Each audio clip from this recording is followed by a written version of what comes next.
Both the fourth and fifth Imams greatly encouraged Azai Hussain. In their times, Azai Hussain had to be performed in utmost secrecy as the regime was opposed to any remembrance of Karbala.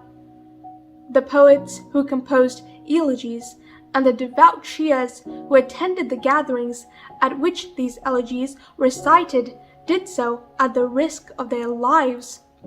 But nonetheless, the poets continued to pour out their emotions in their poetry. Some of these poetry still exists today, and one can see the intensity of faith and sadness which are enshrined in the words of the poets.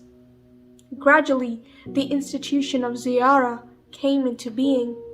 People would visit the graves of the martyrs and there perform Azai Hussain. Our Imams wrote for them ziyarahs to be recited. One of these ziyarahs, which is still recited today by us, is known as Ziyarah Waritha. When we examine Ziyarah Waritha, we can see not only a testimony of the greatness of Imam Hussain and the moving sentiments describing his sacrifice for the cause of Allah, but also a solemn pledge and a commitment by the reciter. And I make Allah, His angels, His prophets, and His messengers witnesses to the fact that I believe in Imam Hussain and in my return to Allah. I also believe in the laws of Allah and in the consequences of human actions. I've subordinated the desires of my heart to Imam Hussein's heart, and I sincerely submit to him and promise to follow his commands. Clearly, this undertaking was never meant by our Imams to be an empty ritual. The recitation of Ziyarah Waritha is a commitment to Imam Hussein's cause, made in the presence of Allah and the angels and the prophets and the messengers, and in full awareness of the final accountability of human action.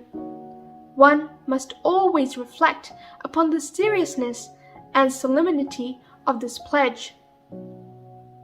Until the time of Ghaibat-e-Kubra, we find that our Imams always encouraged Azai Hussain.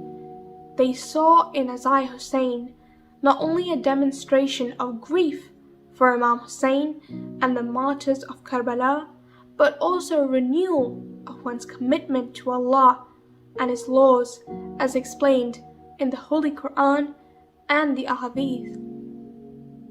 We have records of the sayings of the representatives or the naibs during Ghaibat-e-Sughra explaining and encouraging Azai Hussain.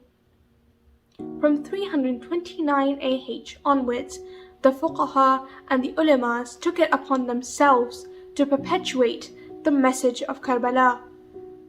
Shaykh Saduq, who died in 381 AH, was the first scholar to have introduced prose as medium of conveying the message of Imam Hussain.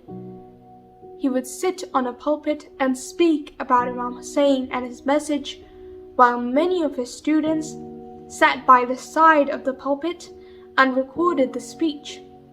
His speeches have been preserved and to this day are known as the dictations of Shaykh Saduq. Public demonstration of grief first occurred in 351 AH. On the 10th of Muharram, there was a spontaneous procession in the street of Baghdad, and thousands of men, women, and children came out chanting, Ya Hussein, Ya Hussein, beating their chests and reciting elegies. In the same year, a similar procession took place in Egypt. The regime tried its best to stem the tide of Azai Hussain, but failed. Very soon, Azai Hussain became the institution with deep roots in the hearts of Muslims. Majlis evolved into an institution for Amr bil Maruf and Nahi Anil Munkar, as well as a reminder of the tragic events of Karbala. And as Islam spread, different cultures adopted different modes of Azai Hussain. Taimur Lang introduced the institution of Tabut and Alam in India.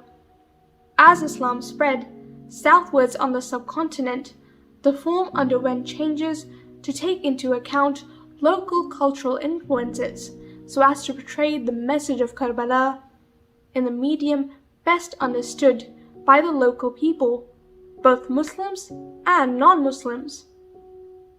By the beginning of the 19th century, there was not a corner of the world, from Spain to China, which did not have some form of demonstrations on the 10th of Muharram. The form varied from country to country. In Iran, the most popular form has been passion plays as a medium to transmit the message of Karbala in addition to the majalis from the mimbar. In India, the Ashura processions became part of the Indian Muslim culture. Even the Hindus participated in these processions. The Maharaj was always seen walking behind the alam of Hazrat Abbas, barefooted and without any insignia of his exalted office. Marsiyas and majalis were such strong influences on the Muslim population that they helped strengthen not only their Islamic beliefs, but also their political resolve. History reports that even Gandhi, on his famous Salt March to protest against the oppression of the British Raj, took 72 people with him in emulation of Imam Hussein's protest against Yazid's oppression. It is clear that the message of Karbala has resonated with people from across the globe and will continue to do so until the Day of Judgment.